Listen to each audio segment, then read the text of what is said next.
یار ایک تو میری یہ سمجھ میں نہیں آتا ہے کہ جو مرد اپنی پسند سے شادی کرتے ہیں ان کی مائیں پھر بھی ان پہ کیوں قبضہ کرتی ہیں. مطلب شوہر کی جو ماں ہوتی ہے وہ اپنی بہو پہ کیوں کنٹرول حاصل کرنا چاہتی ہے.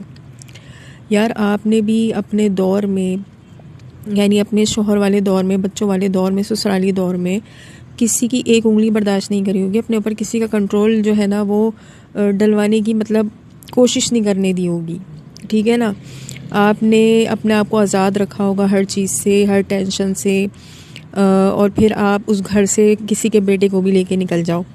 ٹھیک ہے. جب اپنے بیٹے کی باری آئے گھر سے نکلنے کی، اس بہو کو تکلیف ہے اس گھر میں، تو آپ اس کو ایموشنلی بلیک میل کر کے اس کو اس گھر میں رکھو، اپنے سے باندھے رکھو، اپنے پلو سے باندھے رکھو. دس از ناٹ فیئر یار. میں کہتی ہوں بیٹے نے اپنی مرضی سے شادی کر لی ہے، اب اس کو اس کی زندگی اس کے بچوں کے ساتھ جینے دیں. وہ اس کی فیملی ہے اور جیسے آپ کی فیملی تھی. ٹھیک ہے نا. آپ یہ نہیں بولیں کہ آپ کو خرچہ کس لیے چاہیے ہے، آپ کو کھانا پینا مل تو رہا ہے. آپ کی دخل اندازی نہیں ہے، بالکل بھی آپ کا انٹرفیئر نہیں ہے ان کی زندگی میں، جس طرح آپ نہیں چاہتی تھی کہ آپ کے سسرال والے آپ کی زندگی میں انٹرفیئر کریں. آپ کی ساس کرے، آپ کا سسر کرے، آپ کے دیور جیٹھ نند وغیرہ جو بھی تھے آپ کی فیملی ممبرس نیوٹرل، وہ آپ کی زندگی میں انٹرفیئر کریں.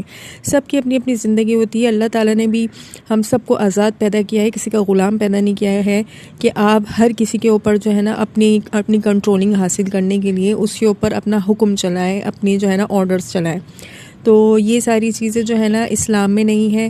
ہر کسی کو آزادی سے جینے کا حق ہے. اگر وہ لڑکی آپ کے گھر میں نہیں رہنا چاہتی ہے، پریشان ہے، اس کو تکلیف ہے، تو آپ اپنے بیٹے کو خود بولیں کہ بیٹا آپ یہاں سے جا سکتے ہو، ہم آپ کو آپ کا حق دیں، جو بھی اس کا حق بنتا ہے آپ اس کو خاموشی اس کا شرعی حق دیں، اس کے بیوی بچوں کو الگ کر دیں. نہ کہ آپ یہ کہیں کہ آپ اس کو رلائیں بری طریقے سے لڑکے کو، کہ اگر آپ کی پسند کی نہیں کری اس نے شادی تو پھر آپ اس لڑکے کو رلائیں، اس کی بیوی بچوں کو رلائیں، ان کو تکلیفیں دیں، ان کو جو ہے نا بری طریقے سے ٹارچر کریں، ان کو ٹارچر بھی کروائیں، بیٹے سے چغلیاں کریں، اس کے کان بھریں. نہیں، ایسا نہیں ہے.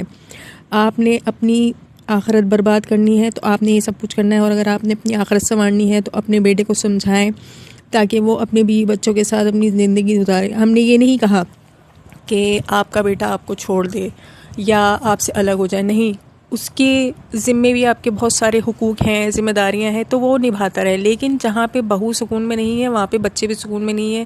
اور ایک اچھی نسل کو بڑھانے کے لیے ایک ماں کا ذہنی طور پہ ٹھیک رہنا بہت ضروری ہے. جوائنٹ فیملی سسٹم نہ اسلام میں ہے نہ حدیث میں ہے، کہیں پہ بھی اس کا کہیں بھی کوئی ذکر نہیں ہے. تو اس چیز کو ختم کر دینا چاہیے اور اس کے لیے ایک مضبوط قانون بنانا چاہیے. شکریہ.